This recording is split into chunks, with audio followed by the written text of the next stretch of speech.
This is the real story of how a wave of beer killed 8 people in 1814.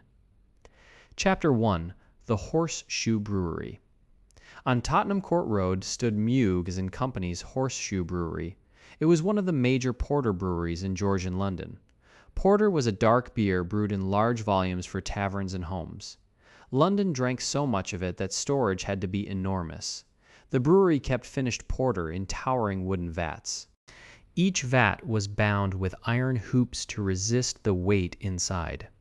Some vats stood as tall as small houses on the street outside. One of the largest held hundreds of thousands of liters. Men worked around those tanks every hour of the brewing day. They hammered hoops, checked seams, and moved beer by pipe and barrel. To them, the giant vat was normal equipment, not a threat. October 17, 1814, began as a normal shift. Then a hoop on the largest vat began to shift out of line. Wood along the staves showed a crack that kept widening. A clerk saw the damage clearly and reported it inside the brewery. Managers and workers knew a full vat under pressure was unstable. Even so, a complete emergency emptying did not start at once. The tank stayed loaded while people argued about the next step. Every minute left the weakened wood under the same strain. Then the vat failed all at once. Chapter 3. The flood porter erupted from the ruined tank in a single violent release. Part of the brewery's brick wall gave way under the force. Beer, timber, and masonry burst onto Tottenham Court Road.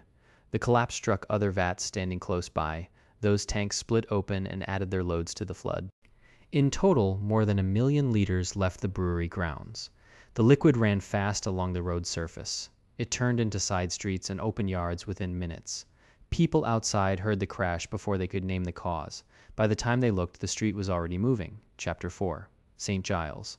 St Giles sat close enough for the flood to reach its lowest doors. It was one of London's poorest and most crowded districts. Rooms were cheap because they were small, damp, and often underground. Many families lived in basement dwellings under the pavement. When the porter arrived, it poured straight down the cellar stairs. Basement doors were never built for a flood of that size. Inside, beer rose over floors, beds, and table legs. Parents lifted children and pushed up narrow staircases.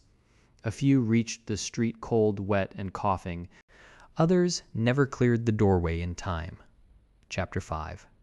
8 dead. Reports written at the time counted 8 people dead. Women and at least 1 child were among the victims. Eleanor Cooper, a young servant from nearby, was named among them.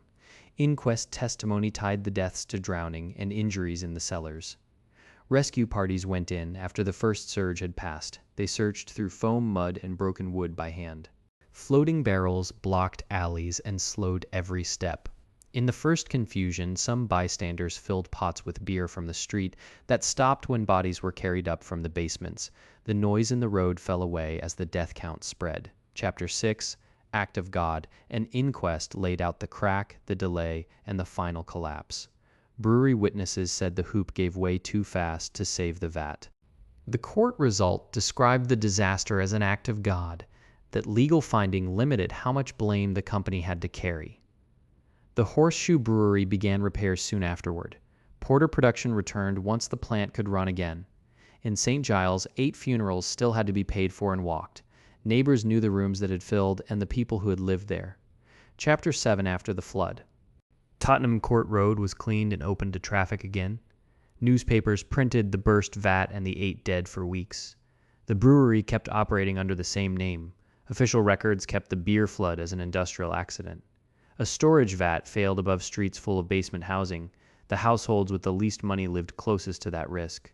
The company kept its business after the ruling. The families kept the graves. So here is what 1814 leaves on the record. 8 people killed by a beer flood in London, a crack seen before the vat gave way, and a street that went back to work while porter stayed on sale. Thanks for watching.